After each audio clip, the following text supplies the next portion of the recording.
Company का नाम है टाटा मोटर्स लिमिटेड। सो दोस्तों आज के दिन की बात करें तो टाटा मोटर्स आपको काफ़ी ज़बरदस्त फोकस में देखने को मिली थी। फोकस में रहने का सबसे बड़ा रीज़न क्या है भाई, टाटा मोटर्स से रिलेटेड एक ज़बरदस्त न्यूज़ हमें देखने को मिली थी। न्यूज़ क्या था? न्यूज़ हमें ये देखने को मिला था कि फेस्टिव सीज़न की जो पहला दिन था, यानी कि कल का दिन, वहाँ पर टाटा मोटर्स ने 10,000 डिलीवरीज हमें रिपोर्ट करती हुई दिखी है।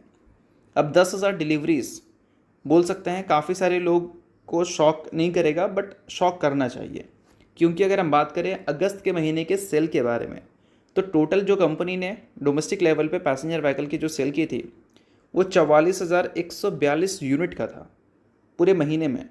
और अभी सिर्फ एक दिन में कंपनी ने 10,000 यूनिट की डिलीवरी की है और 25,000 तक का इंक्वायरीज़ भी कंपनी के पास हमें देखने को मिल रहे हैं। इसका अगर हम मान लो 50% भी एज्यूम करके चलें तो भी 12,000 डिलीवरीज कंपनी को मिल सकता है। बट ऐसा नहीं कि इंक्वायरीज़ का 50% मान ही लेना है या फिर ऐसा कोई फार्मूला है, एक एग्जाम्पल मैंने सेट कर दिया।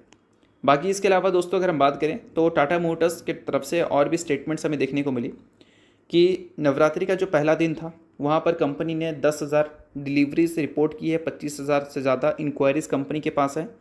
और साथ में कंपनी ने ये भी बताया है कि ये जो कंपनी के अचानक से डिमांड बढ़ते हुए देखने को मिले थे वो इसलिए बढ़े थे क्योंकि GST 2.0 का जो हमें रेगुलेशन देखने को मिला था उसका कंप्लीट बेनिफिट कंपनी ने कंज्यूमर को दिया है।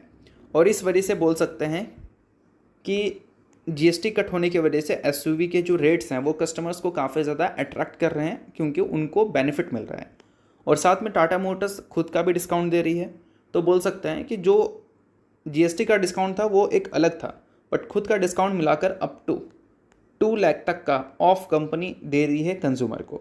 और यही सारी चीज़ें कंपनी के नंबर्स में भी दिख रहा है। बट अगर कंपनी का डिमांड अच्छा रहता है तो हो सकता है कि आगे चलकर कंपनी जो डिस्काउंट है उसको कम करती हुई नज़र आ जाए और GST रिफॉर्म को एज इट इज़ कंटिन्यू रखती हुई नज़र आ जाए। और डिस्काउंट अगर कंपनी कम कर देती है तो उस केस में कंपनी के जो प्रॉफिट हैं वो हमें बेटर परफॉर्म करते हुए नज़र आएंगे, जो कि पिछले एक साल में काफ़ी डिसअपॉइंटिंग रहे हैं।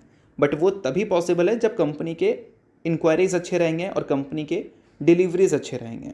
और ये दोनों चीज़ अगर अच्छी रहती है तो कंपनी अगर अपना डिस्काउंट थोड़ा सा श्रिंक कर भी दे, 45,000 से 30,000 कर दे, तो कंपनी को तो बहुत ज़्यादा फ़ायदा होगा, बट डिमांड में मे भी उतना ज़्यादा चेंजेस हमें देखने को ना मिले।